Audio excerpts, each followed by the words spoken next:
The rim of the sky flushes as the first hint of dawn arrives.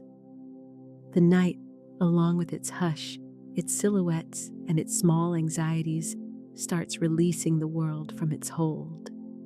A slender golden seam cuts through the dark velvet of before, and you find yourself poised on the brink of another day's beginning. The atmosphere carries that hallowed quiet unique to pre-dawn, as though creation itself pauses its breathing on your behalf. The trees are upright sentinels, their leaves quivering in eager expectancy. Even the ground beneath you seems quickened, aware that a change has already occurred. Indeed, a turning has taken place. You have crossed into the inaugural sunrise of a life defined by fullness and plenty. You are not a passive spectator to the dawn. You participate in its ascent. As each degree of light lifts fresh potentials awaken inside you. What pours over the hills is more than simple daylight. It is illumination, consciousness itself, long-concealed truth stepping forward to be recognized. And as Florence Scovel Shinn so aptly declared, your word is your wand. This is not casual speech scattered carelessly to the air. Not at all. Your words are gilded keys that unlock invisible thresholds. They function like incantations that rouse orchard seas and stores of goodness at your summons. Your language designs the structure of your world, and on this morning that shaping wand is once more placed in your grasp. Picture just for a breath a wrought iron gate rising before you, old yet untouched by rust, embellished with curling vines and rosework. Beyond it lies an expansive garden, verdant, aromatic, seemingly without end. This is not fantasy or a far-off pledge. It belongs to you by right. It is the garden of abundance present the whole time, awaiting your recognition and acceptance. The latch was never fixed shut, though you might not have realized it. You may have lingered at its threshold for years, assuming it was barred, assuming you lacked permission to cross. Perhaps inherited voices insisted that plenty belonged only to a rare, fortunate circle and not to you. Listen closely, that claim was never true. What is real is this: you arrived already holding the key. What is real is that abundance is not a wage you must secure or a prize you must pursue. It is the sacred stream coursing through your days, whether you push against it or open fully to it. This morning, as daybreak unfurls like petals of rose and amber, place your fingers on the gate's cool iron. A simple press is enough. The long, quiet hinges will part with the softest whisper and yield the way. Step within. The atmosphere in this place is distinct. It vibrates with expectancy. Blossoms pivot in your direction, acknowledging you as the caretaker they anticipated. Paths meander like bands of possibility, every bend unveiling added loveliness, greater wealth, a fuller vitality. Even the soil appears to receive your footsteps with hospitality. You are not an intruder. You have returned to your own dwelling. This is the state of dwelling consciously within your own plenty. It is the practice of language that summons the gold already woven through your life's pattern. When you affirm, "I am prosperous," you do not petition for prosperity, you initiate it. When you declare, "I am guided," you do not merely wish for direction, you step into guidance itself. Your speech is the wand that works the change, and the universe attends to it. Draw a deep breath. Allow this reality to sink into the receptive earth of your inner life. Permit the new sun to heat more than your skin, to thaw the crust of yesterday's uncertainties in your chest. You are no longer the figure lingering beyond the bars, looking inward. You have become the one who moves unhindered among springs and groves of potential. Linger here a moment. Savor genuine gratitude, not for a new arrival of plenty, but for recognizing what has always been present. The sun's ascent is not hurried on your account. It rises by its very essence. In the same manner, abundance moves toward you as its natural expression. From now on, treat every utterance as a seed. Sow only what you intend to cultivate.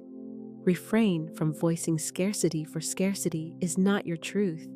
It is merely the shade produced by amnesia. Speak of completeness, gladness, and affluence, for such blossoms are native to your grounds. The illumination now pours past the horizon like rivers of gold coursing over the earth. You sense it graze your skin, your hair, and the top of your head, as if conferring a benediction. And you understand this is more than imagery.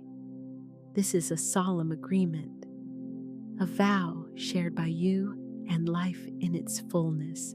You resolve to revere the creative power of your language. You resolve to affirm the reality of your sufficiency. And with every dawn, you will recall this very rising, this opening of gates, and your decisive crossing. Therefore, I invite you, if the brightness of this day is already warming your chest, if a calm exhilaration confirms that your plenty is present, to make your declaration. Now write these words: exactly, I welcome abundance, and allow this instant to stand as your consecrated starting point. There exists a truth so luminous and potent that if you embraced it wholly for just one day, your life would change so profoundly as to be scarcely recognizable.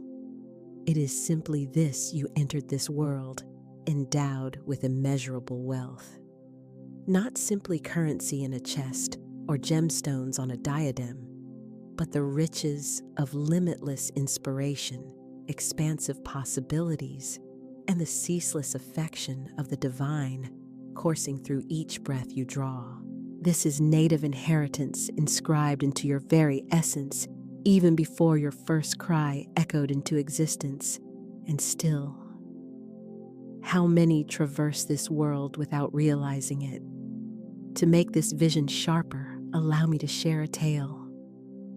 Long ago, in a modest hamlet, a child arrived beneath the hush of a silvered moon. Wrapped in simple cloth, he was welcomed by a generous household of farmers. They provided food, and a roof taught him the turning of seasons and how to persuade the earth to yield. Yet no villager, not even the child, knew the hidden truth.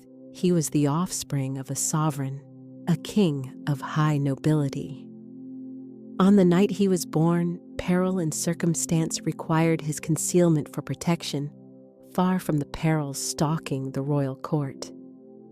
The king's heart throbbed with longing each day, yet he trusted fate to guide his son home to his true domain when the hour ripened.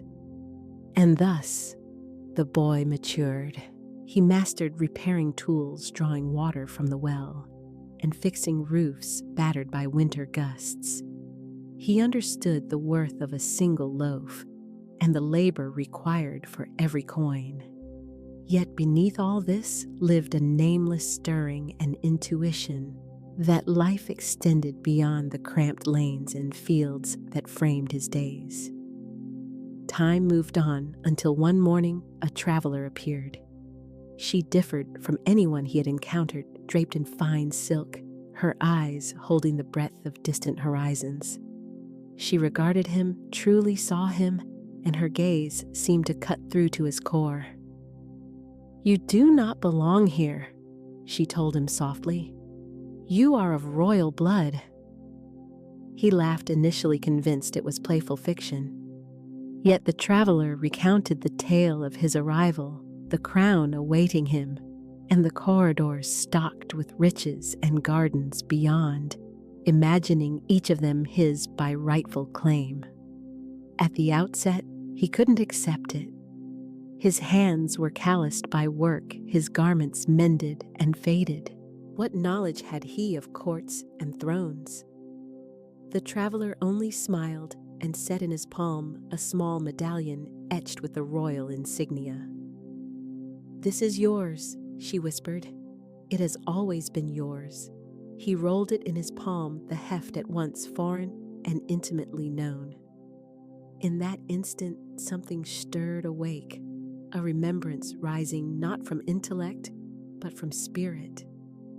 He recognized that he had been dwelling in forgetfulness, moving through life as if impoverished, though in truth he had always been wealthy. Dear friend, this story mirrors your own. You entered life as kin to the universe's royal house. You are the cherished child of the infinite inheritor of a realm in which scarcity is unknown. The medallion rests in your grasp. It might appear as an unspoken dream, an overlooked gift, or the inner murmur promising there is more meant for you. Still, like the boy from the village, you may have been schooled to believe something else. From the time language began to make sense to you, you may have been surrounded by speech steeped in scarcity. We can't afford that. Money doesn't grow on trees. You have to work yourself to the bone to get anywhere in life. Only some people are lucky. Thus, the truth became buried. The crown faded from sight. You started believing that the small portion you held was the most you could hope for, arranging your life to fit that assumption. Yet Florence Scovel Shinn teaches that prosperity is not something you earn, it is something you perceive. It is asserted, it is recalled. Your soul has kept the memory, even if your thinking has not. Hence, particular moments move you intensely.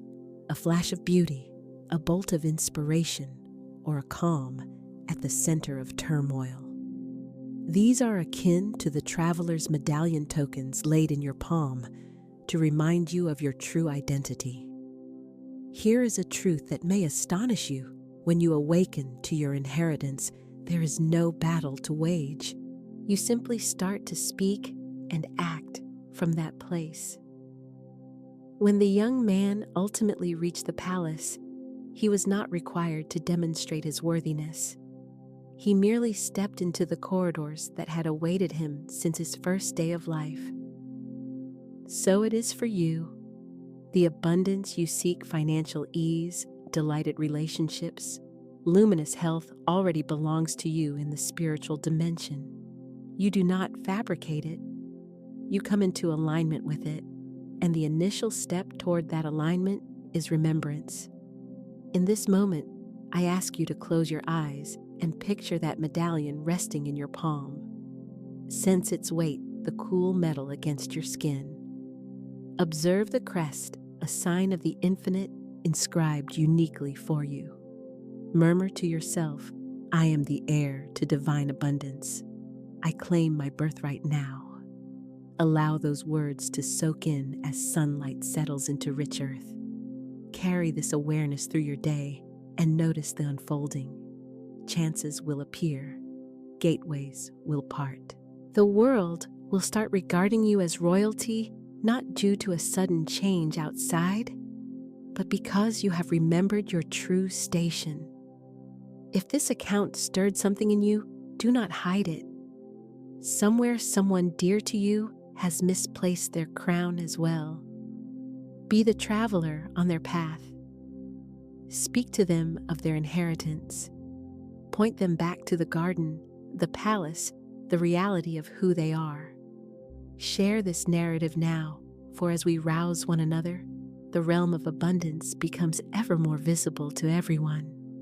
A subtle magic operates in your life, so steady, so attentive, that many overlook it. It bides its time in each thought, threads through every sentence, and forms the hidden framework of your daily experience. It is the speech you use. Florence Scovel Shinn named it plainly, your word is your wand. This wand does not batter or coerce. It works by declaring what is already true in spirit and inviting it into manifestation. And this tongue, the dialect of wealth, is not made of grandiloquence or ornate incantations. It is truth delivered plainly, courageously, and in the grammar of now. Understand the universe is no prankster. It does not measure merit on balances or count efforts like some cosmic bookkeeper. It listens. It attends to the timbre, conviction, and cadence of your words and answers accordingly. Picture your words as seeds and your life as the garden. Each I am you utter falls into the soil. When you say I am struggling, you have set a thorn bush to root. When you say I am blessed, you have placed a rose in the ground. The garden never argues. It merely cultivates what you sow. One springtime, a woman called Elara discovered this principle in an unlikely fashion. She habitually labeled herself as barely getting by. With every bill, she murmured that refrain.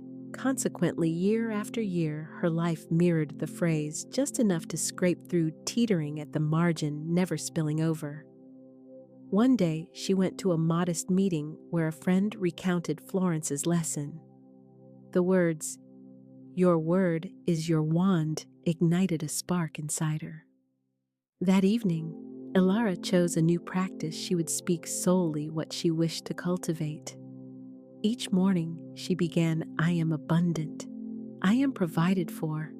Everything I need flows to me with ease." Initially, it felt like make-believe, as though she were brushing paint across a fractured wall. Yet she continued. Days matured into weeks, and small changes appeared, unlooked-for gifts, clients settling invoices ahead of schedule, a neighbor sharing produce from their plot. The transformation did not start because the world abruptly grew generous, but because her words unlatched the gates of receptivity. Grasp this clearly. The tongue of wealth does not speak in future guarantees. It speaks in present pronouncements. The universe functions in the immediacy of now. If you say, "I will be prosperous," it stays deferred, perpetually beyond your grasp. But when you affirm, "I am prosperous," the ground at your feet begins to bring forth a harvest. Therefore, we must also watch carefully over what we refuse to sow. Speech woven from shortage, anxiety, and fear functions as weeds in your garden. They emerge swiftly and strangle your roses. This is not superstition, it is the creative principle operating out of sight. Practice this with me in this moment. Draw a full breath and say aloud, "I am open to receive. I am richly blessed. I am a magnet for divine opportunities." Observe your body's response, not tightening, but a quiet ascent, a gentle widening across your chest. That sensation is truth resonating within you. Now create a contrast. Speak, "I never have enough." Sense the weight, the constriction. This is the bodily signal that accompanies the sowing of weeds. The cultivator's assignment is unmistakable nurture.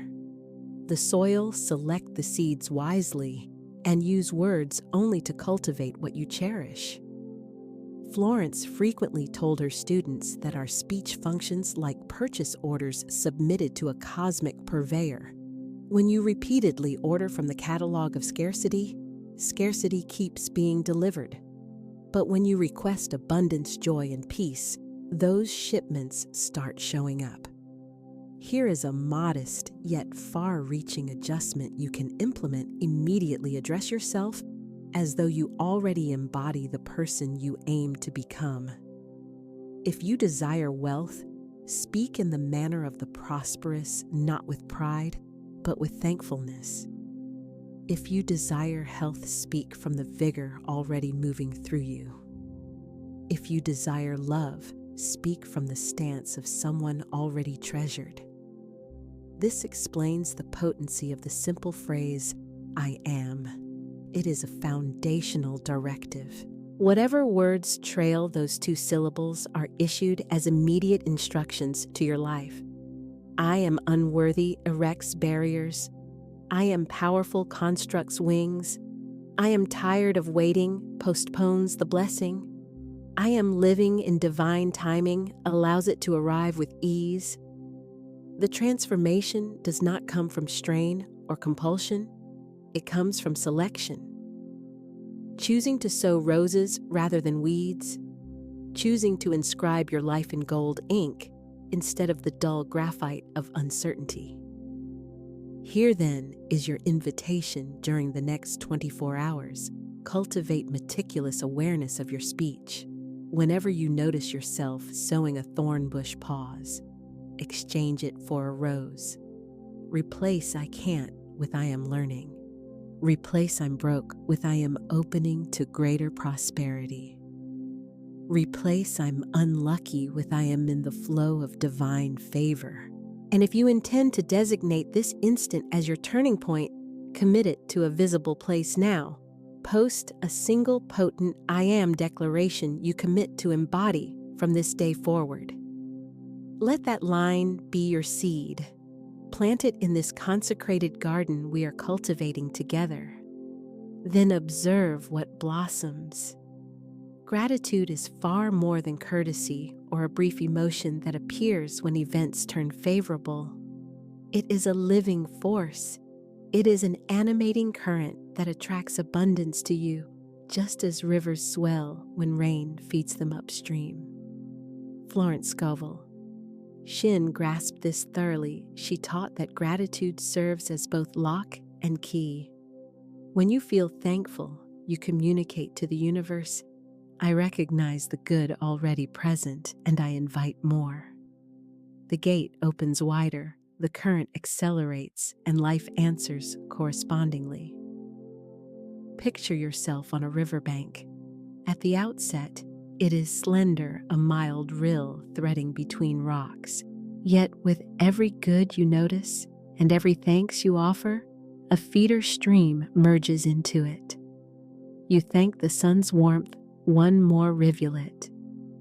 You thank your body for sustaining you, another tributary.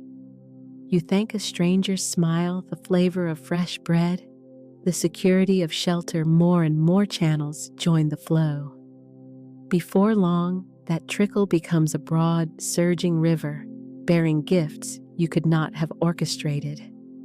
Gratitude does not hold out for spectacle. It is constructed from the tiniest drops. Consider Samuel, a man who slipped into a pattern of complaint. Each morning, he muttered about his commute, his expenses, and his work. As though echoing his words, life supplied additional reasons to grumble. Gridlock, unexpected costs, and unending due dates. One day, standing in a cafe line, Samuel heard a woman tell her friend, "You know, every night, I write down 3 things I'm grateful for. It's strange, but ever since I started, I keep finding more and more to add."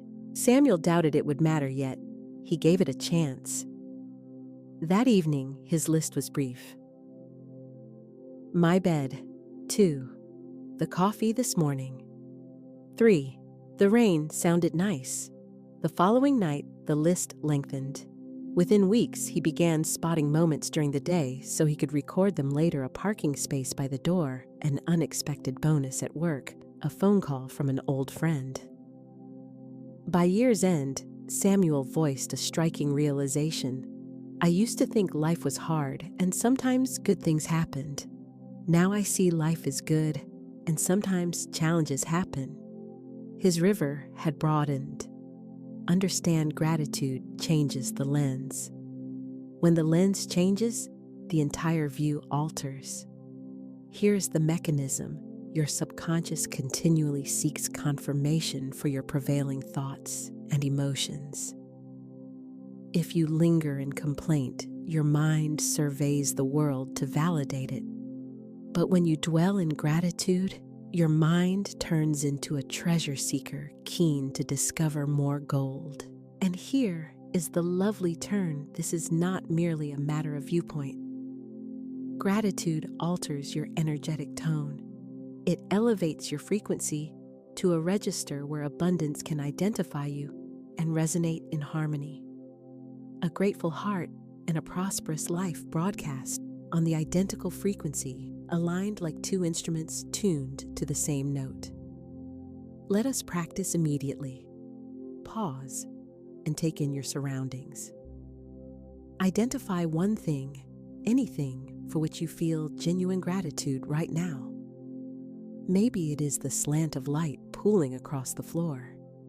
Maybe it is the device you hold a conduit for words intended to uplift you. Maybe it is the simplest truth you are breathing present and alive in this instant. Murmur quietly, "Thank you, thank you, thank you." Sense the way those words settle inside, not as obligation, but as joy. Observe how with every repetition, your chest loosens and widens as though the garden gate swings more freely on its hinges. Florence instructed her students to treat gratitude as a daily rite practiced at sunrise and nightfall. At daybreak, thanks establishes your trajectory. At dusk, it secures the day's good. She often reminded them, "Bless your blessings and they will multiply." Therefore, consider this your invitation. Begin a gratitude journal today. Every morning, note 5 items that evoke thanks, whether grand or modest. Each evening, record 5 additional. If entries repeat, that is welcome. Repetition carves a deeper channel.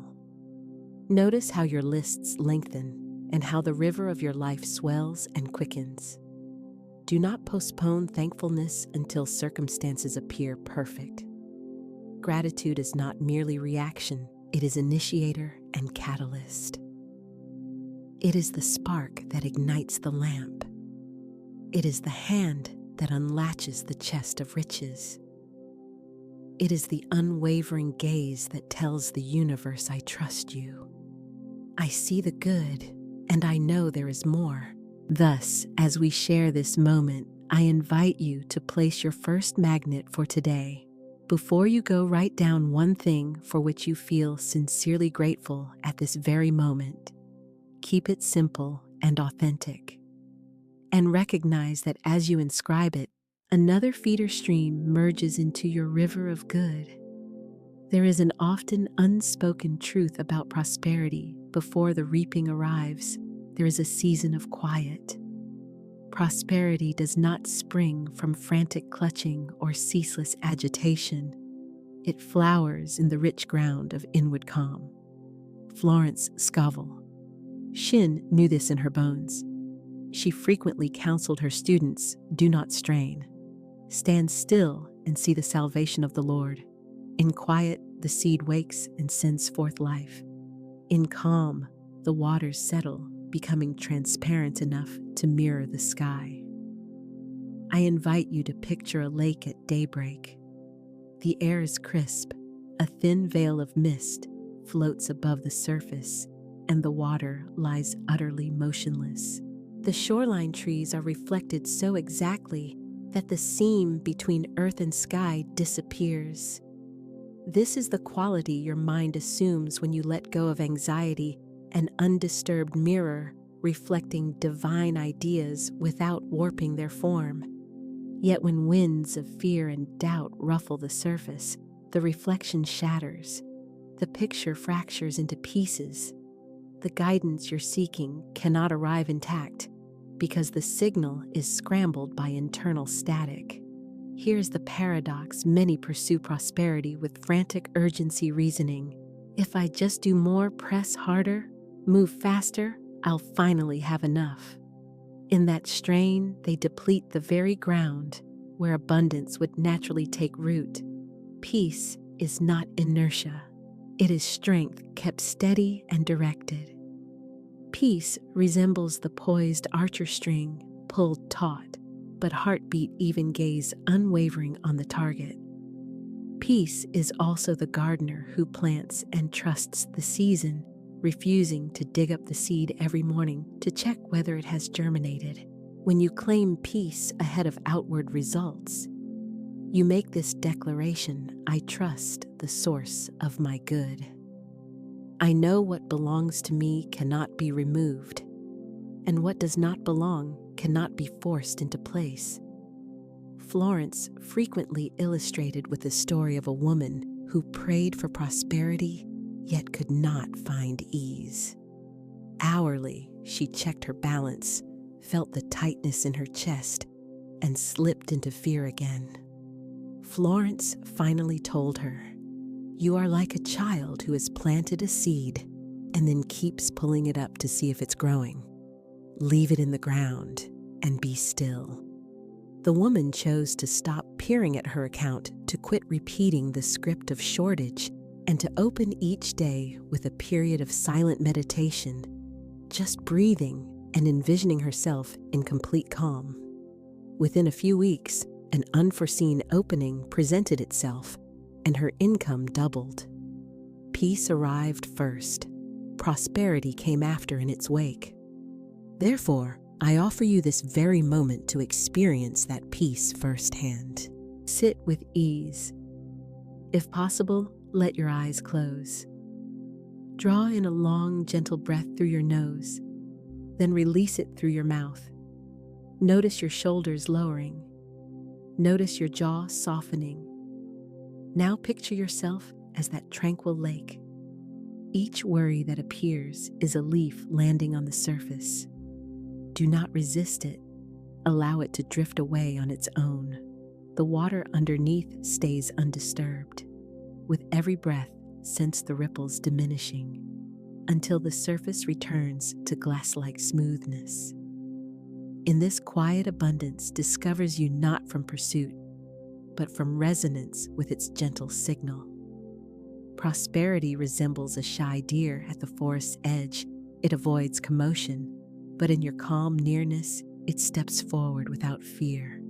Let your thoughts settle upon this principle. Peace demonstrates trust, and trust opens the gateway through which manifestation enters.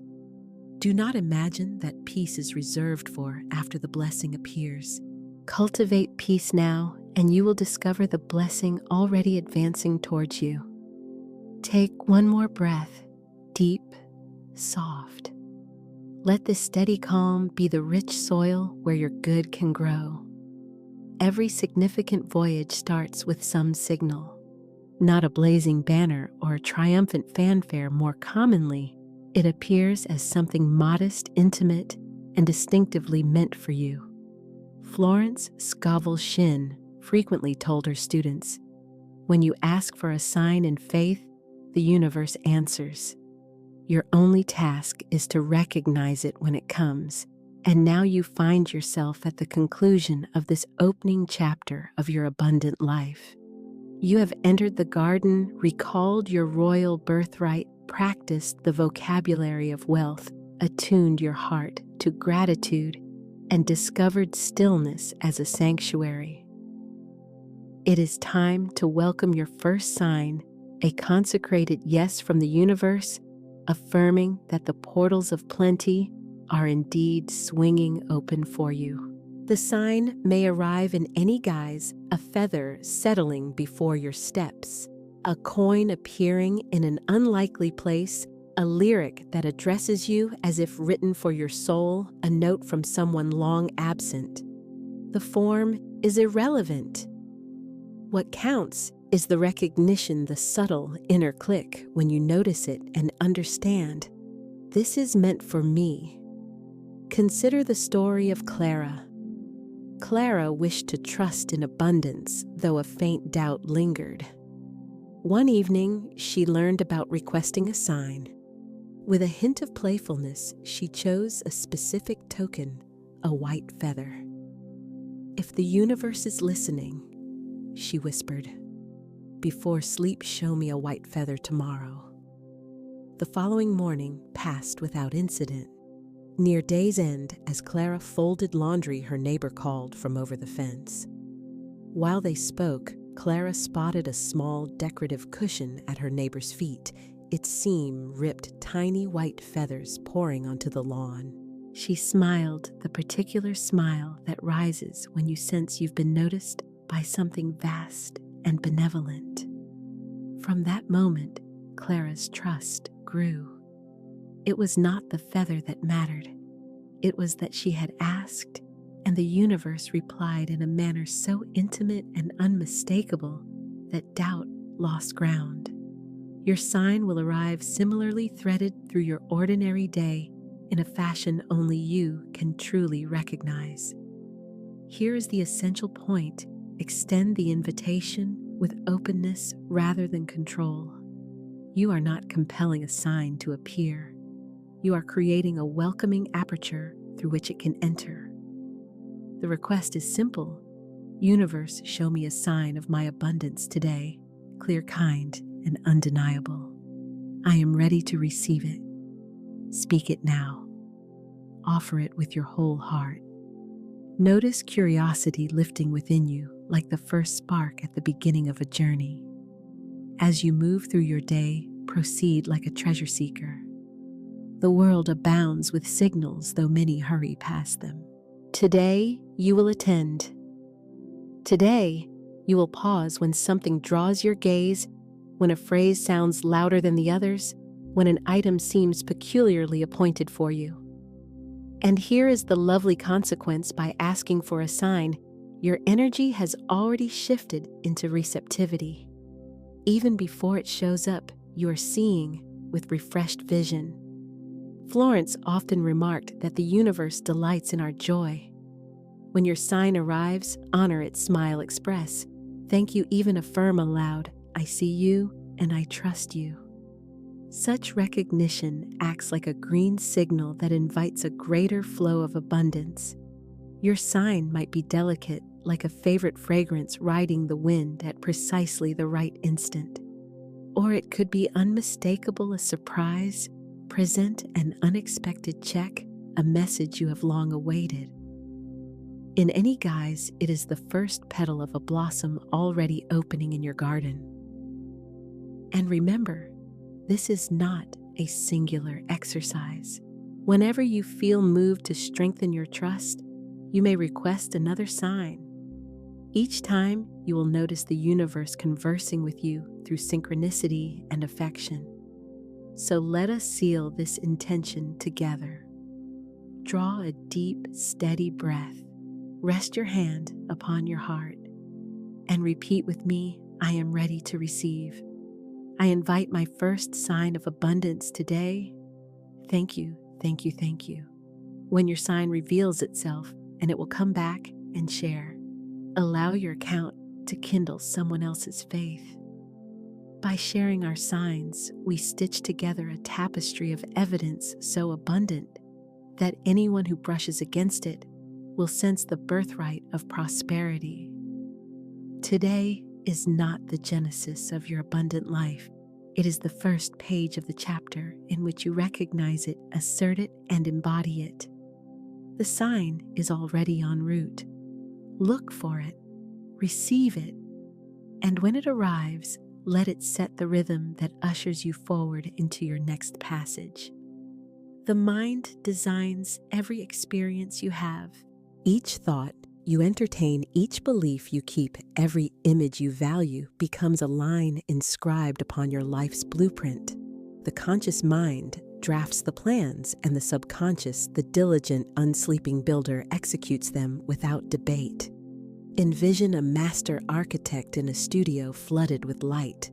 Scrolls of parchment cover the table, each bearing detailed sketches of structures yet to be. With pencil in hand, the architect lays a graceful arc here, a firm foundation there, imagining rooms drenched in daylight corridors, ringing with laughter, and windows opening onto mountains or the sea. Now picture a master builder in the adjoining room. This builder never challenges the vision.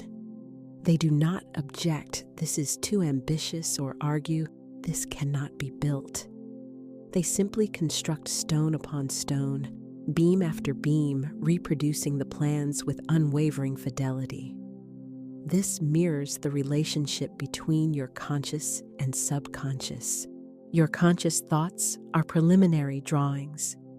Your subconscious turns them into lived form. When the conscious submits plans of shortage, restriction, and anxiety, the subconscious constructs rooms of lack and windows overlooking disillusion. When the conscious offers designs of plenty, gladness, and completion, the subconscious erects palaces of prosperity. Consider a woman who endured years of unspoken financial strain. Her inner dialogue was saturated with worry. I can't make ends meet. Things never work out for me. Money slips away too easily. Each sentence carved another line into the subconscious blueprint. And dutifully, without resistance, her subconscious constructed the existence she had designed: narrow margins, overlooked chances, recurring lack. One day, she encountered the teaching that thoughts are living patterns, drafts for reality. Something turned inside her. She saw that she had drawn the very plans of her difficulty. She chose to redesign. She began declaring aloud, I am provided for in all ways. Money comes to me easily. I walk in a world rich with opportunity. She repeated these statements daily, not to force belief, but to give the builder fresh, abundant specifications. Within a few months, the outer picture shifted. Surprise income arrived. A job offer far superior to the one she had lost came through. A friend presented her with something she had desired for years. She understood the plans had been redrawn, and the builder obeyed. This is how the law works. The subconscious does not judge whether plans are wise or poor, it carries them out. You, as the conscious architect, must own the drawings you deliver. Hence, so-called idle words are never idle. Every grievance, every defeatist statement is another mark on the blueprint. Each affirmation of plenty sets another stone in the foundation of your good. Pause to picture your life as a structure you designed. Do its rooms ring with joy? Or do they feel confined and dim? Are opportunities' doors wide on their hinges, or are they narrow and jammed? The gift is this: you may revise the drawings whenever you choose. Affirm, the plans I draw are rich with beauty, harmony, and abundance. My subconscious builds according to my highest vision. I am the wise architect of my life. You are not imprisoned by yesterday's schematics. If you have erected towers of fear or rooms of doubt, you can dismantle them with fresh language and renewed belief. The builder does not argue, it simply starts again. Your mind is a sanctified studio. Protect the drawings you compose. Speak only what you want constructed. The architecture of your life will always rise to match the vision you preserve. Pause here. Which one plan are you ready to revise? Note it below. To act as if means stepping into your future self's shoes before the road is laid.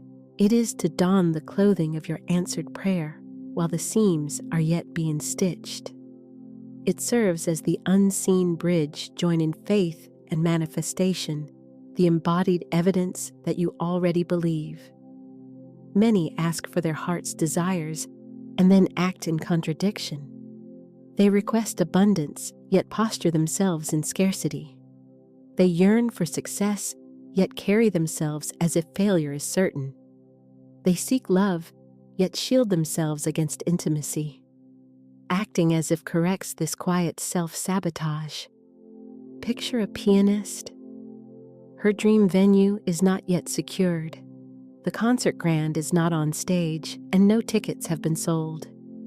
Yet she practices daily as if the date were fixed. She imagines the applause, senses the heat of the lights, sees the bouquet awaiting her backstage. She dresses for rehearsal as she would for the concert. When the invitation comes, and it does, she steps onto the stage with the calm assurance of someone who has already performed there 1,000 times within. This is the alchemy of the as-if stance. By aligning feeling, thought, and behavior with the reality you choose, you summon it with the inevitability of dawn. The universe, responsive to faith expressed in motion, hastens to meet you on that ground. I remember a man who longed to run a small gallery. He possessed no capital, no patrons, and no premises, only a clear vision. Each evening after work, he transformed a corner of his simple apartment into his gallery in miniature. He printed labels for each painting, titles, prices, and little narratives. He spoke in the present tense, "I'm opening a new exhibit next month." Friends smiled indulgently, assuming he was daydreaming. In truth, he was declaring. Within a year, a suitable space became available at an affordable rent, and a local collector purchased several pieces.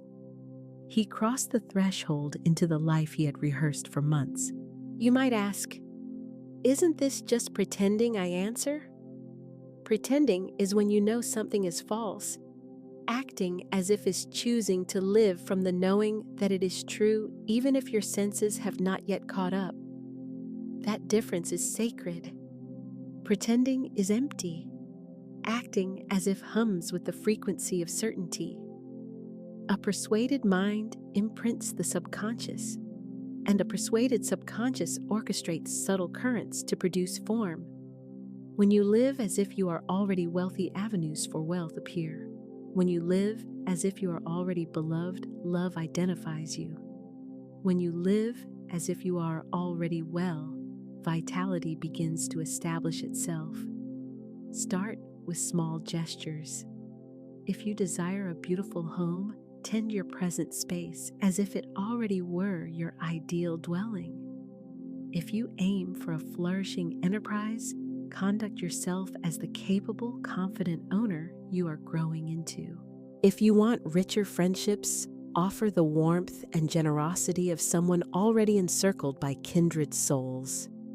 Florence Scovel Shinn observed, "Man can only receive what he sees himself receiving." The as-if practice sharpens that inner sight until it becomes compelling to the law of attraction. Close your eyes briefly. Envision the life you long for. Now place it not in the future, but in the immediacy of now. How does your morning unfold? How do you enter a room? What tone do you use with those you encounter? Every minor detail matters because the subconscious records it all. Affirm, I live in the reality of my answered prayer. My thoughts, my words, my actions all declare it is done. My faith makes it so. By acting as if you magnetize the circumstances you have already practiced internally. Life answers to your inner stance more than to external conditions. This explains why two people in identical settings can experience opposite outcomes. One moves as a victor, the other as a victim. The victor's road widens before them. Today, select a single action aligned with the reality you desire and carry it out now. Wear the scent you picture for your book launch. Rehearse the smile you will offer when greeting your ideal client. Write a thank you note for the blessing already en route. This is not naivety, it is applied wisdom. The universe cannot help but respond to a soul already living within the blessing it is destined to receive. Pause. State one concrete way you will act as if today, speak it into life. Receiving is an art form. It calls for an open palm, an open heart, and the soft bravery to affirm, yes, I am worthy. Many obstruct their blessings not due to true unworthiness, but because they imagine they are unworthy. They pray for prosperity, then feel guilt when it appears. They yearn for love, then question their right to it when it arrives. They crave opportunity, then retreat, telling themselves, "This is more than I can handle." Picture sunlight spilling toward a window. With shutters closed, the light remains outside, not because the sun has dimmed, but because the entry is sealed. Your blessings resemble that sunlight, always available, ready to pour in. Yet if fear, guilt, or self-doubt closes the window of your heart, the warmth cannot get through. Many have been subtly conditioned to resist receiving. We were told acceptance is selfish, refusal is noble, and sacrificing our own joy is saintly. In reality, declining your good does not uplift others, it merely withholds the light you're meant to share. When you receive with ease, you turn into a conduit through which blessings move to many. I remember a woman whose friend offered her a generous sum. Her reflex was to decline. "I can't take this," she protested. "It's too much." Her friend met her gaze and said, "Don't steal my joy of giving." She realized then that her refusal was not humility, it was resistance. She received the gift with tears, and by doing so, allowed the law of circulation to operate. Within weeks, she found herself able to bless someone else, forwarding the abundance she had nearly rejected. Receiving with ease starts by dissolving 3 principal barriers: guilt, fear, and the belief in unworthiness. Guilt whispers, "I shouldn't accept this while others need." Yet you cannot pour from an empty vessel. Your abundance empowers you to assist more fully. Fear claims, "If I receive this, consequences will follow." That is superstition, dressed as caution, a remnant of outdated conditioning. Unworthiness declares, "I do not merit this." Yet worthiness is not earned, it is inherent, bestowed as a divine birthright. Take a full breath and rest your hand upon your heart. Say the following aloud: "I am open to receive. I welcome every blessing with gratitude. I am worthy of good simply because I am." Receiving joyfully affirms the universe's generosity. It informs your subconscious that abundance is safe, love is safe, success is safe. And what is registered as safe tends to remain. Receiving freely also means welcoming blessings in every form, not only those you anticipate. Sometimes they arrive as opportunities, sometimes as assistance, and sometimes as challenges that prepare the ground for greater good. If you reject a gift because it fails to match your picture, you might refuse the very answer to your own prayer. That is like a parched traveler declining water, because it is not served in a golden cup. Do not let appearances deceive you out of your blessing. When someone offers a compliment, a gift, or a kindness, pause before brushing it off. Rather than answering, "Oh, it's nothing," or "You shouldn't have," simply smile and say, "Thank you." That simple thank you is how open windows speak. When you inhabit receptivity, blessings begin to locate you with surprising ease. You arrive in places at just the right moment. You encounter people who open unforeseen doors. You receive responses to questions not yet voiced. This is not random, it is the natural current of a life with its shutters flung wide. Affirm daily: "I say yes to my good. I receive freely, joyfully, and fully. Every blessing that comes to me multiplies and blesses others through me." Your job is not to adjudicate your worth. Heaven has rendered that verdict already. Your task is to open the window and let the light pour in. Pause now. Type yes if you are prepared to receive without fear. Opportunities resemble gilded doors. They show up often unannounced, glimmering along life's corridors. Some are wide open, inviting you through. Others are slightly open, awaiting your hand. and a few swing shut, swiftly disappearing. The instant hesitation whispers its doubt. To steward prosperity's flow, you must train yourself to recognize such doors and walk through them with trust. I once had a friend named Samuel who longed to enter publishing as his life's work. For years, he devoured industry articles, sighed about a distant someday, and hid his manuscripts out of sight in a desk drawer. One afternoon, at a small neighborhood gathering, he chatted with a woman who happened to mention, almost offhand, that she was an editor at a mid-sized house. She inquired about what he wrote.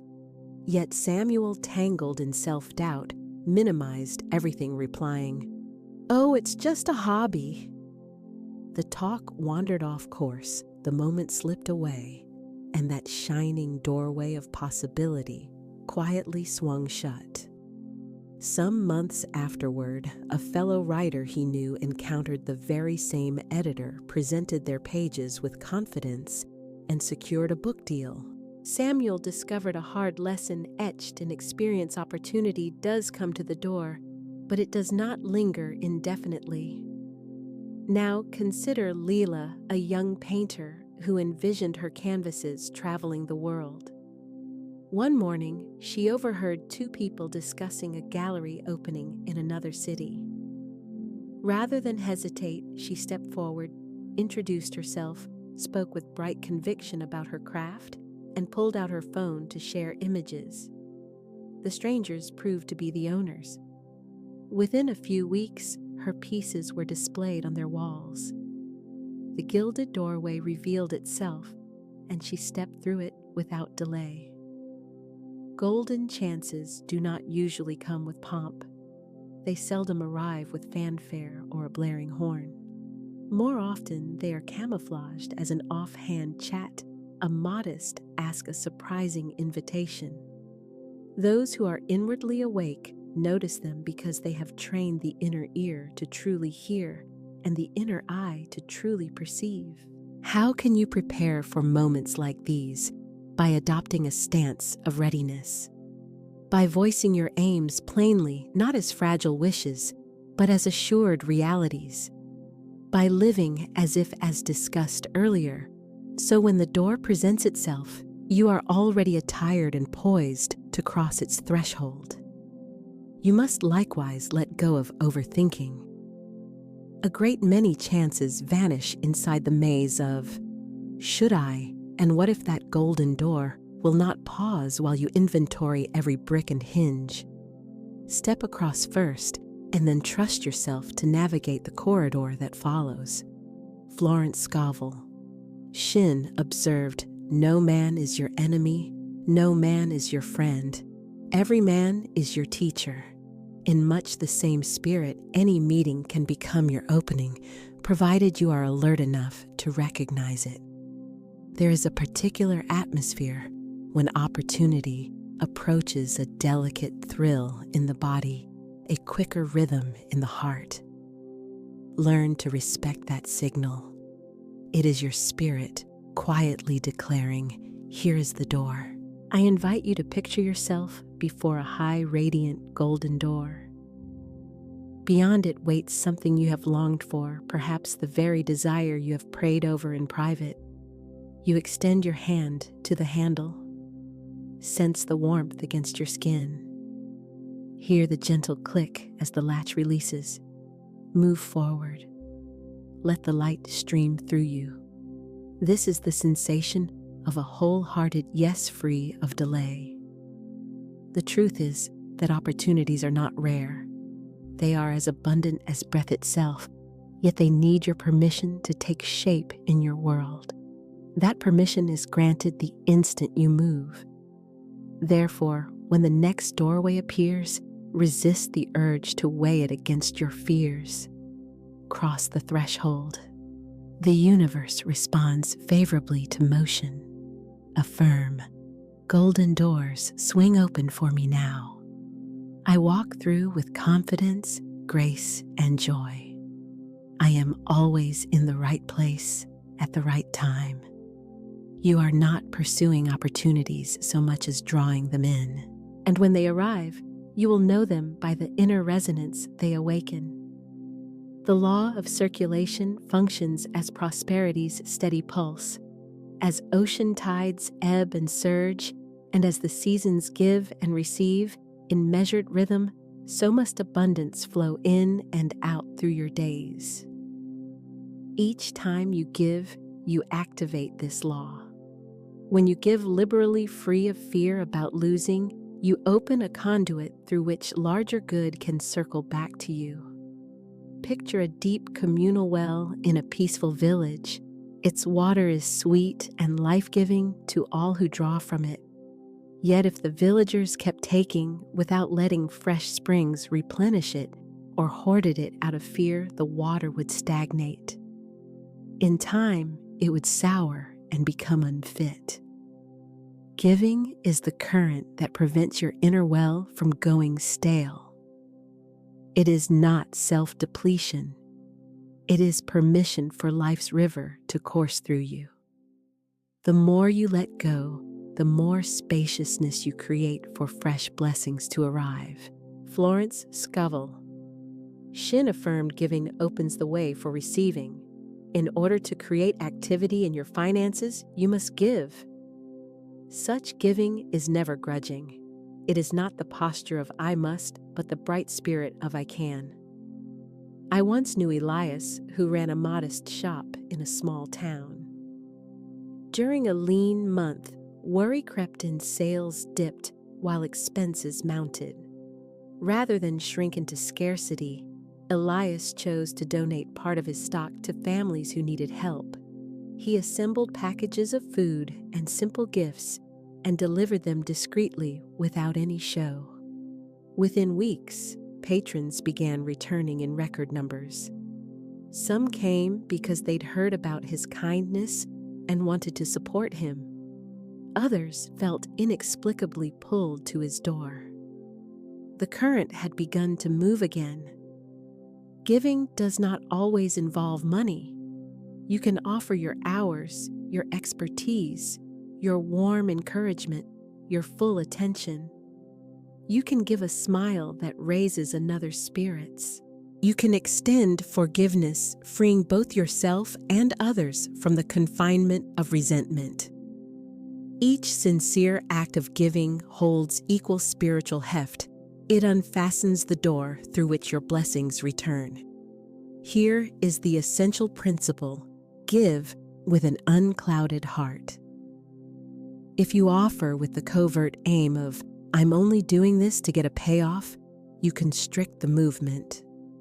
Authentic generosity trusts that return is certain without attempting to schedule or script its arrival. I recall a student named Mara who was scrambling to cover her tuition. One morning at the bus stop, she watched an elderly man drop a grocery sack apples scattering across the pavement. Instantly, she knelt to collect them, helped him up, and carried the bag all the way to his doorstep. She expected nothing.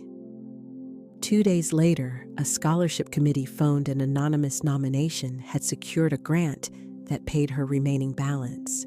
She never confirmed the link, yet the teaching was unmistakable. The energy you release circles back, often by routes you'd never imagine. To give is to proclaim, I live in an abundant universe. I carry more than enough to share. That proclamation imprints the subconscious, which then arranges circumstances to mirror your statement. If you find yourself blocked financially, emotionally, or spiritually, ask, where can I give today? Offer without anxiety, and you will sense the waters of your life beginning to flow again. Affirm, I give freely and joyfully, knowing that my good returns multiplied. The more I pour out, the more flows in. My life is a constant circulation of blessings. Remember that a clenched hand can do neither give nor receive. Uncurl your fingers. Allow what you hold to become someone else's blessing. Then watch the law of circulation refill your palm repeatedly. Pause for a moment. Whom will you choose to bless this week? Name it here and set the intention in motion. Miracles are not scarce spectacles set aside for a select group. They are the texture of existence itself, threaded through every passing instant. Most are missed, not due to their absence, but because our attention has been conditioned to chase the dramatic, the dazzling, the out of the ordinary. Even so, a spiritually attuned mind recognizes that tiny wonders are the seedlings from which larger marvels grow. Consider the breath moving in your chest right now, steady, reliable, unpurchased. That alone is miraculous. Consider how sunlight at a precise angle transforms a simple glass of water into a cup of gleaming gold. Consider how someone dear happens to phone precisely when you most need their voice. Consider how an idea slips into your awareness as though an invisible messenger laid it there. Florence Scovel Shinn observed intuition is a spiritual faculty and does not explain, but simply points the way. These soft, unobtrusive nudges are miracles unfolding in real time. The more you acknowledge them, the more they seem to proliferate. I recall a man named Jonah navigating a hard stretch of life. He chose to keep a miracle log recording each small favor that crossed his path in a day. At first, his notes were simple. Parking spot opened by the entrance kind email arrived. Rain ceased the instant I stepped out. As days accumulated, the list deepened. He started noticing threads alignments moments too precise to brush off his luck. It wasn't the count of miracles that shifted, it was his capacity to perceive them. When you start to recognize miracles, you naturally move into gratitude. Gratitude enlarges faith. Faith, in its turn, draws greater good like a magnet. This is the holy progression. Let's put this into practice tomorrow morning before your feet touch the floor. Declare aloud. Today, I expect miracles small and great. Then spend the day noticing them. Keep a running log on a page on your phone or in quiet mental notes. That evening, review your list and offer thanks. You'll be astonished at how swiftly the extraordinary starts to feel like everyday reality. Miracles also reveal themselves through timing. The delay that made you late, placing you right where you met someone who became precious, that was a miracle. The accidental article you discovered that pointed to the precise solution you sought, that too was a miracle. They show up when your needs are supplied before you've even formed the request. They arrive in the line of a song, a sentence from a book, or an offhand remark from a stranger. The divine is infinitely inventive in conveying your good. When your mind is trained to notice miracles, you cease asking, "Will this occur?" and begin affirming, "It is happening now." That pivot from uncertainty to assurance is the ground on which manifestation stands. Pause this instant and recall 3 miracles from your day. They may be tiny, an unfamiliar smile that warmed you, a sudden burst of laughter. You didn't foresee a door held open at the exact moment your hands were occupied. As they come to mind, let your heart brim with thanks. Affirm, "I see miracles everywhere. My life is a chain of wonder, each link leading to the next. I live in a world where the extraordinary is my everyday reality." Walking with this awareness, you become increasingly magnetic to marvels. The universe takes delight in astonishing a soul that has already learned how to notice. Your path to prosperity is not solely a collection of big leaps and dramatic wins. It is woven from innumerable small steps, each a quiet miracle nudging you onward. By thanking each one, you lay the stones that lead to golden doors, sacred appointments, and generous blessings waiting ahead. Pause now. Offer the miracle you notice today. Let us string a chain of wonder together. The ocean never doubts whether the tide will come back. It merely breathes, drawing in, letting go. A soft inhalation, a soft exhalation. A cadence more ancient than memory, older than the very act of thinking. Wealth follows the same law. Wealth, dear friend, is as natural to you as the breath in your lungs. It moves in at times as roaring swells, at times as quiet ripples, and it moves out again, clearing room for the next incoming tide. There is no struggle in this movement, no grabbing for the water, no desperate clutching at every drop, because the sea understands in its saline depths and ancient soul that whatever recedes will return again. Close your eyes for a moment now. Imagine yourself barefoot at the shore where sand meets sea.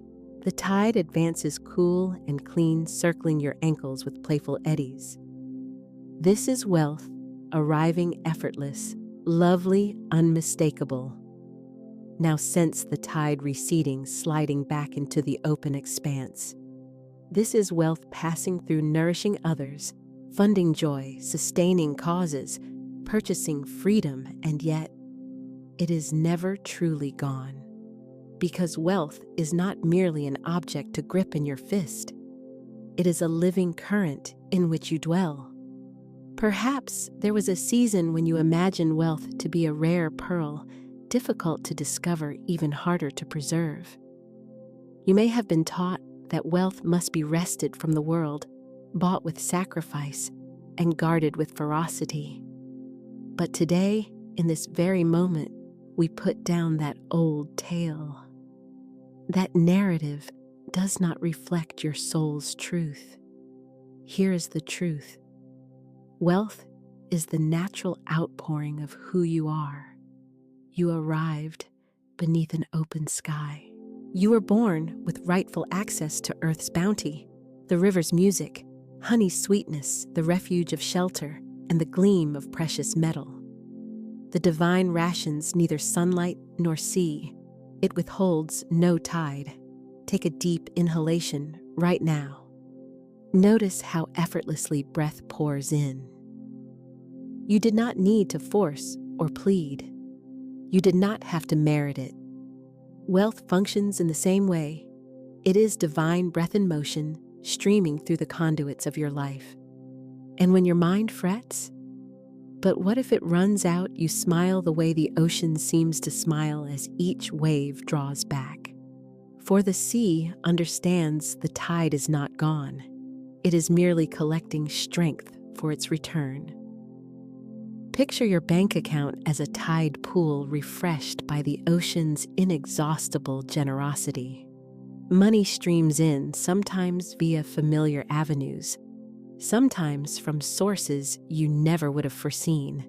Then they flow out, fueling your dreams, covering your needs, sowing seeds in others, and later return, often increased in measure. And so, you voice this truth aloud: I flow with wealth as naturally as I breathe. Say it once more, allowing the phrase to become a tide within you. I flow with wealth as naturally as I breathe. These words are not a plea. They are not a mere hope. They are a proclamation of what already exists. Envision an entire year of your life moving in this current. Obligations met with ease and grace. Unlooked-for blessings, refunds, gifts, openings arriving without strain or scramble. Purchases made in joy rather than anxiety. The calm satisfaction of giving liberally without emptying yourself. This is not fanciful imagining. It is your rightful, natural condition. Therefore, beloved one, we anchor this truth now. We set this understanding into the foundation of your thinking. Wealth is not something you must pursue in desperation. It is something you permit and welcome, a flow you consciously allow rather than chase. It comes in your direction precisely because it belongs to you already, an expression arising from within your own being. And you travel in harmony with it, just as the moon accompanies and governs the ocean's tides in seamless rhythm. Draw abundance in with your inhale, release gratitude with your exhale. I flow with wealth as naturally as I breathe. Write those very words, fix them with the signature of your own hand, and observe how the personal tide in your life begins to rise. When a manifestation lands, the atmosphere seems to shimmer with a specific brightness, a perceptible sparkle. You know the feeling, an unprompted smile on your face, timing that feels like the universe giving a playful wink, and an image once held in imagination suddenly appearing before you as tangible and undeniable reality. Manifestation is not limited to the birthing of grand visions, though those are certainly encompassed within it. It is also the ordinary daily choreography of alignment in motion. It is the perfectly placed parking space materializing precisely where and when you need it. It is the anticipated text message arriving right on cue. It is the ideal dress in your exact size, discounted, ready and waiting, as though set aside for you. It is the unlooked-for check turning up in your mailbox without warning. And yes, the same current includes the dream house, the life partner, the flourishing venture, and the opportunity that alters the course of your life. The joy of manifestation arises not merely from the object or event itself, but from recognizing that you inhabit a universe that actively responds to you. Your thoughts, your spoken words, and the alignment within you are weaving the very fabric from which your experiences are cut. Let us pause together to celebrate the manifestations that have already come to fruition within your life. Close your eyes and mentally rewind like a reel of film through those instants when a sincere desire of yours crystallized into reality. Visualize the entire scene in clear detail. Hear again the sounds that accompanied it. Feel anew the surge of joy, the breath of relief, and the thrill that comes with realizing you summoned this into being. Perhaps the moment was modest in size, yet deeply meaningful in impact. For example, discovering precisely the book you needed at a thrift shop, priced at $1. Or perhaps it was transformative, such as an offer letter arriving that doubled your earnings at a stroke. Now picture each one in sequence, forming a joyous montage of fulfilled moments. Recall the time you discovered money on the sidewalk, precisely when finances felt tight. Recall when someone gave you exactly what you had been quietly wishing for without telling anyone. Remember the journey that assembled itself with remarkable ease. Think of the agreement that unfolded even more smoothly than your best hopes imagined. Recall the healing that came to you through channels you never anticipated. Observe the pattern. The crucial element is not the magnitude of the manifestation, but the feeling state it ushered in. That undeniable sparkle, that inner certainty: I am provided for, I am seen, I am heard, I am loved. And now call to mind a desire you are actively manifesting in this current season of your life. It may already be unfolding, in part its edges moving towards you. It could still feel distant, as if on the horizon. It might be a vision you have bravely written down, or a dream you have quietly whispered to yourself in the nighttime hours. Picture it as fully present as though it has already arrived. Sense its weight resting in your hands, its sounds ringing in your ears, and its colors tinting the world around you. Envision yourself inhabiting it freely, joyfully, and with an effortless grace. Now rejoice over it as though the event has already occurred. If possible, clap your hands to mark it. Let yourself laugh out loud and stretch a wide, generous smile across your face. Move, dance in your chair, or even stand and sway around your room. Inform your body through motion. We receive this. We are rejoicing in this now. You are not celebrating merely as a consequence of having it. You are celebrating in order to align yourself with it. Because joy is not only the payoff, joy is the magnetic force that draws the matching form. And while you remain in that joy, the unseen structures of the universe reconfigure to deliver the corresponding outward form. It cannot unfold in any other fashion under this law. Therefore, we affirm together, I rejoice in every manifestation, big and small, for each is proof of my divine supply. Speak it once more with intention. I rejoice in every manifestation, big and small, for each is proof of my divine supply. By maintaining joy over the small outcomes, you swing wide the gates through which larger ones can enter. The universe does not grade by physical size. It attunes to the frequency the vibration carried.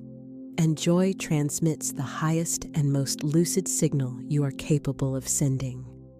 Let us seal this atmosphere of joy within your heart space. Picture yourself stationed at the center of an immense ring of radiant light. Arrayed around you in every direction are manifestations readying themselves to enter your experience. Some are already streaming toward you at this very moment. Others are choosing the scenic path, collecting sweetness and support as they approach. A few are already present, shimmering right there in your hands. You stand encircled by prayers that have already received their answers, and you are equally surrounded by prayers, mid-process answers forming even now. This fullness and movement is your true reality.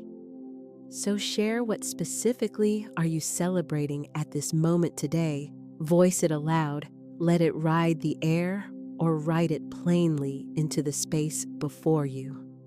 Because naming your celebration amplifies its power and compounds its momentum. The farmer does not excavate the seed merely to verify growth. He places it in fertile ground, keeps it watered, and entrusts its becoming to the process. He understands there is a season for sowing and another season set aside for reaping. And between those two appointed times, there abides trust. Trust is not a passive, idle state. It is an intentional stance, a decision to remain in faith even when your physical eyes cannot yet perceive the entire picture. It is the calm yet potent yes you offer the universe in advance of any outward evidence. You and I have already sown many seeds into Spirit's rich soil. We have voiced our affirmations with care. We have recorded our desires in writing. We have upheld and sustained our visions within. And now there may be a span of stillness, a quiet interval before they burst into bloom. This interval is sacred ground. It is the place where unseen roots deepen and anchor themselves. It is where invisible hands set the circumstances into their proper places. It is where alignment consolidates and gathers force, preparing the sprout to pierce the soil strong enough to flourish. Yet the human mind, how it loves to peek ahead. It delights in measuring and tallying. It whispers, nothing is happening. Perhaps I should begin again. Perhaps the plan needs changing. And that is precisely when you take your mind by the hand and answer tenderly, we trust. Trust resembles taking an unhurried deep breath when there is no need to hurry. Trust feels like smiling at a closed door with the quiet knowledge that it will open at its appointed hour. Trust is like sending love forward in time, placing it in the moment before you yourself arrive there. The most extraordinary manifestations I have experienced share one common thread. Prior to their arrival, there was a season of silence, a lull, a quieting, a hush in which panic might have taken hold. But instead, I chose to recline in the knowing. That quiet is not a void of progress. It is the generative womb in which creation forms. The child grows in the womb even when no eye can see it. The seed transforms beneath the soil even while concealed from sight. The dream, held in spirit, unfolds even when it has not yet become visible to the senses. At this very moment, some of your dreams may remain underground. You may not yet discern stalks, blossoms, or fruit, but that lack of visibility does not mean nothing is occurring. In truth, it indicates that everything necessary is already happening. Therefore, today, let us irrigate our unseen seeds with deliberate trust. Close your eyes gently. Imagine yourself as a gardener standing within a broad, fertile field. You stroll along orderly rows of deep, dark, nutrient-rich soil. Every small mound shelters a seed you planted, each one a prayer, a vision, a heartfelt desire. You see no green shoots yet, only the generous earth lying ready. And you smile to yourself, because you know exactly what lives and labors beneath the surface. You understand that in the quiet miracles are already in motion. You bend your knees and kneel down. You tip your vessel and pour cool water across the soil surface. With every falling drop, you say aloud, I trust. I trust. I trust. Those words soak into the ground as sunlight sinks into roots, nourishing what grows unseen. Then you rise to your feet once more. You open your arms to the wide sky, sensing with calm certainty that the seeds you sowed already belong to you, in spirit, secured beyond doubt. You are not required to understand the mechanism or the method by which it will arrive. You also need not pinpoint the timing. The exact moment is not your burden to carry. All that is truly necessary is this recognition the law that governs life does not falter or fail. Whatever is sown in sincere faith will ripen and yield its harvest at the appointed season. Let us set this in place with a shared affirmation. I trust the process. My good is on its way. My harvest is assured. Speak it once more slowly and deliberately. I trust the process. My good is on its way. My harvest is assured. Repeat it a final time with feeling and conviction. I trust the process. My good is on its way. My harvest is assured.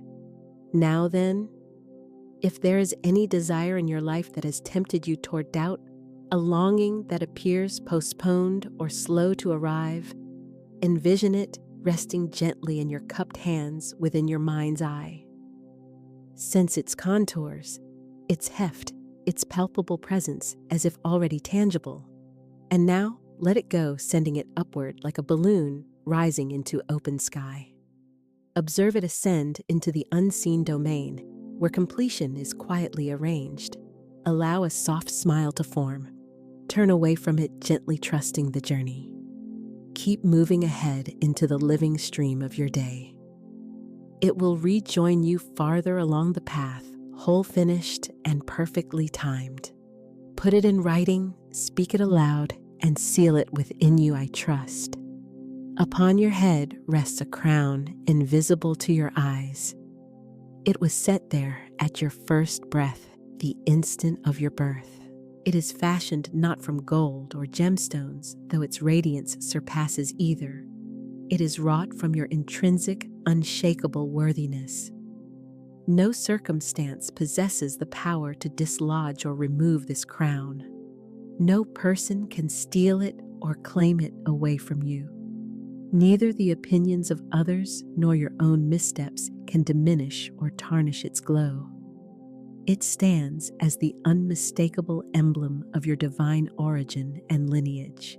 And still, countless souls move through life oblivious to the crown they wear. They slump their shoulders lower, their gaze speak as though unworthy, and live as if undeserving of good. They take their worth from bank balances, resume lines, or the shifting approval of other people. But your worth, beloved soul, your value is established by the infinite itself. It is not subject to bargaining or revision. It is not up for sale, trade, or public auction. It is in truth, beyond price, incalculably precious. When you truly recognize your worth, scarcity thinking evaporates like shadow under a rising sun. Why does this occur? Because scarcity grows from a falsehood, the notion that you are less than less capable, less deserving, less favored or chosen. And once that lie is uprooted, abundance moves through you as freely and naturally as breathing. You do not plead with the air for permission to breathe. You do not question whether dawn will come. Likewise, living from your worth eliminates the question of support. You simply recognize that you are held. You simply know it in your bones. Let us anchor this truth deep within your inner ground. Rest your hand upon your heart center. Feel the steady rhythm pulsing beneath your palm. That cadence is the crown's echo, the divine life force moving vibrant and continuous in you. Now picture a warm golden radiance pouring gently from above. It settles upon your head, tracing the outline of a magnificent regal crown. You cannot remove it because it is not merely worn. It is integral to you, inseparable from your being. It is threaded into the very weave of your soul's fabric. Listen closely to this truth: I am priceless. My worth cannot be questioned. My value is eternal. Speak it with me clearly: I am priceless. My worth cannot be questioned. My value is eternal. When you enter any room rooted in your worth, the atmosphere shifts in response. Doors of opportunity respond and begin to move. People too respond, hearts and minds attuned to your presence. Openings occur not from force, but because the royalty within you is recognized and welcomed. And here is the beautiful part: standing in your worth does not swell arrogance, it expands generosity and ease. For when you trust that your crown is secure, you can elevate others freely, unafraid of losing a single thing. This world longs for more people who carry visible crowns, crowns of dignity, self-respect, compassion, and love. Embodying your worth turns you into a living mirror that reminds others of their intrinsic value. Your example wordlessly grants permission for others to stand tall, voice their truth, and inhabit abundance without apology. Now recall those situations in which you felt less than or small. Moments when you pulled back, doubted yourself, or accepted less than what your heart truly wanted.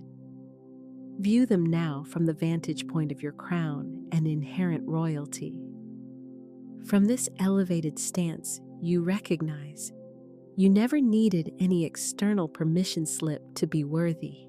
You never needed to defend or justify your desires to anyone. You never needed to compress yourself to suit another's comfort or expectation. You were more than enough from the start. Therefore, we declare without reservation, I release every false belief of unworthiness. I walk crowned in my divine value. Again, with strength and power, I release every false belief of unworthiness. I walk crowned in my divine value. One final time, voiced from the depth of your soul, I release every false belief of unworthiness. I walk crowned in my divine value. From today onward, you will perceive a distinct shift within and around you. Your posture and presence will change. You will carry yourself differently.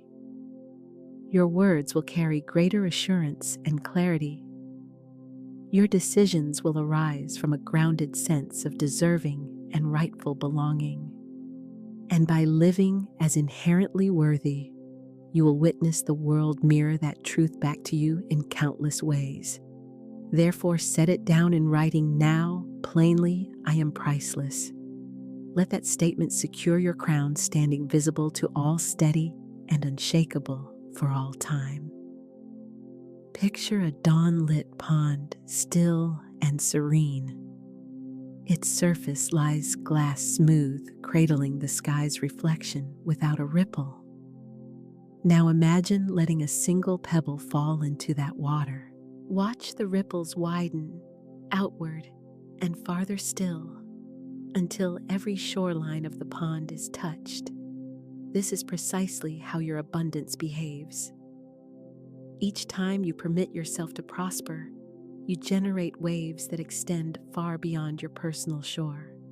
Every joy you embrace, every blessing you receive, every dream you bring into form, each one sends new ripples coursing through the world. Your abundance is not a selfish act or private hoarding. It is in reality a form of service. For when you overflow, generosity spills naturally into the lives of others. Pause to consider the people in your orbit who have been uplifted precisely because you were blessed. The friend you were able to treat to dinner. The relative you supported when their need was pressing. The stranger who received an unexpectedly generous tip from you. The community or cause you strengthened through your resources. Each of those instances is a distinct ripple moving outward. And the beautiful truth is, ripples do not truly end, they continue onward. The generosity you send forth keeps traveling, touching lives you may never meet or even hear about. Even today, there are people who will encounter kindness, opportunity, or relief precisely because you gave yourself permission to live abundantly and overflow. Your personal choice to prosper becomes the very answer to someone else's quiet prayer, a fulfillment arriving through your life. This is precisely why prosperity carries a sacred quality, why choosing it is inherently holy. Prosperity is not meant solely for your comfort. Though you completely deserve ease and comfort, it exists to multiply goodness across the earth in widening circles. Abundance spreads by contact. It is naturally contagious and self-propagating. When people witness you flourishing, not by grim struggle, but by steady joy, they begin to accept that the same flourishing is genuinely possible for their lives as well. Your presence itself functions like an implicit permission slip, inviting others to step into their own increase. Let us enter a shared visualization together. Close your eyes and picture your life as a luminous, radiant orb of light encircling you. This sphere glows golden warm, welcoming, and irresistibly inviting. It pulses rhythmically with joy, vibrant health, and ever-renewing wealth. Now watch that light expand outward, touching your home, surrounding your family, blessing your friends, reaching neighbors, and even brushing strangers you pass on the sidewalk. With each pulse, the field grows larger, widening again and again until it wraps itself around the entire globe. Everyone touched by that radiance feels a measurable lift, more hope, more courage, and a stronger sense of real possibility. You are the cause of that ripple. Your choice initiated it, and all of it unfolded because you allowed yourself to receive fully and without apology. Here is the wonder. Every ripple you send outward eventually arcs back and returns to you. The goodness you pour out circles back multiplied beyond measure, arriving through channels you didn't foresee. You give from overflow, and that overflow replenishes itself, ceaselessly renewing again and again without depletion. Therefore, we speak this shared affirmation together. My abundance blesses the world. My prosperity uplifts generations. Speak it once more and feel the resonance expand through your chest. My abundance blesses the world. My prosperity uplifts generations. One final time, say it with palpable joy and certainty. My abundance blesses the world. My prosperity uplifts generations. Now bring to mind one person in your life, just a single soul you long to see flourish and prosper. Envision them smiling easily, free of worry, moving through life fully and abundantly. From the abundance within you, send them a silent, heartfelt blessing. Understand that in offering this, you have already launched a ripple that has begun moving toward them. Tag them in your heart, or if you wish, in spoken words, so they can sense the supportive wave already on its way. Because within life's woven web, every blessing you release returns bearing more increase than you could ever quantify. Your abundance behaves like the tide, steady, rhythmic, and powerful. And as your tide rises, the world itself is lifted with it. Together, we have traveled through the ebb and flow of wealth's living tide, through the bright joy of manifestation and its affirming signs, through the quiet, resilient strength that trust provides, through the steady, unshakable truth of your intrinsic worth, and through the far-reaching ripples your abundance sends cascading across the world. Now we find ourselves standing together at the garden gate of your unfolding future.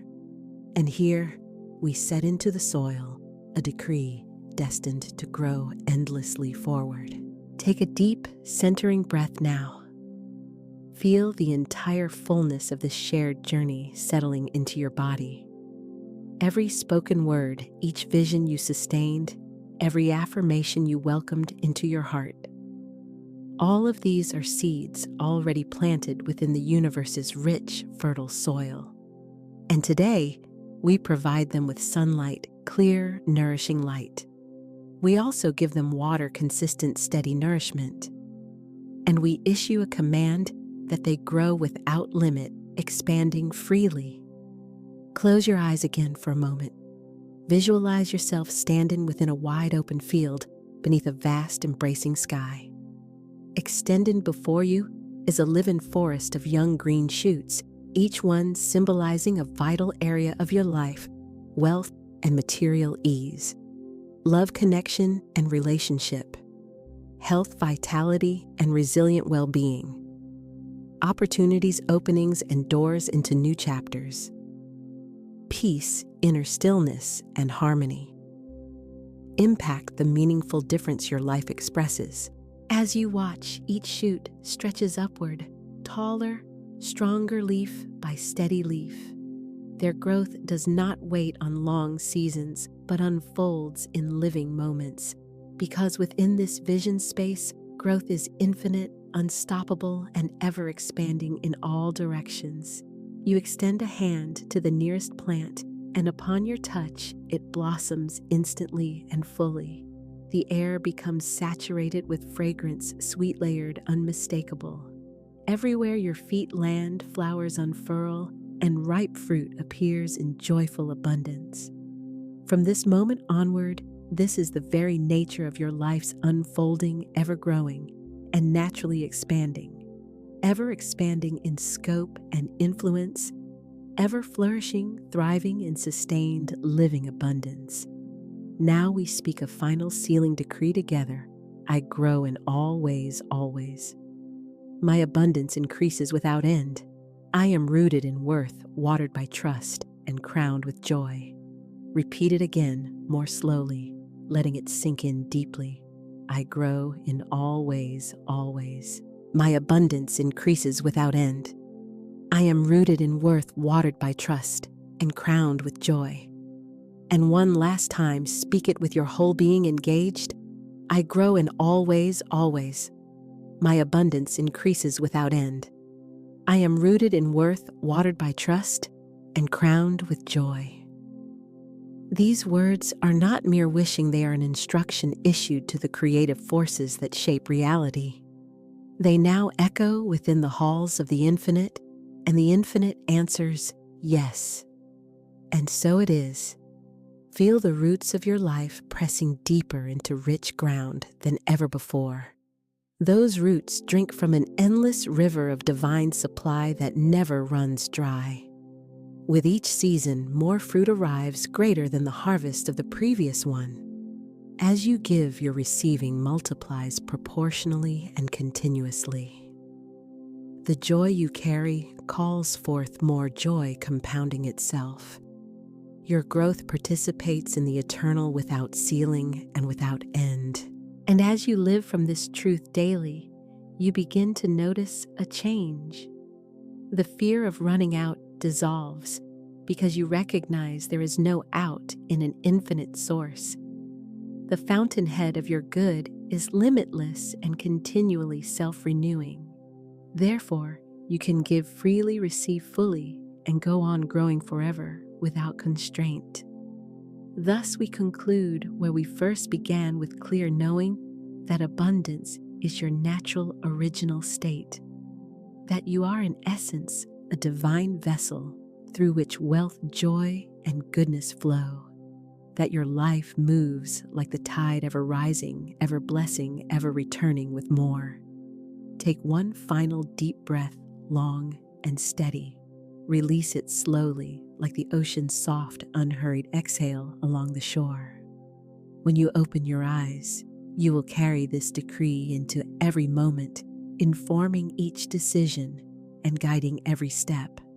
And the world will answer this stance in kind, with open hands ready to give and to receive, with doors open, thresholds welcoming you forward, with unending growth, expansion meeting expansion.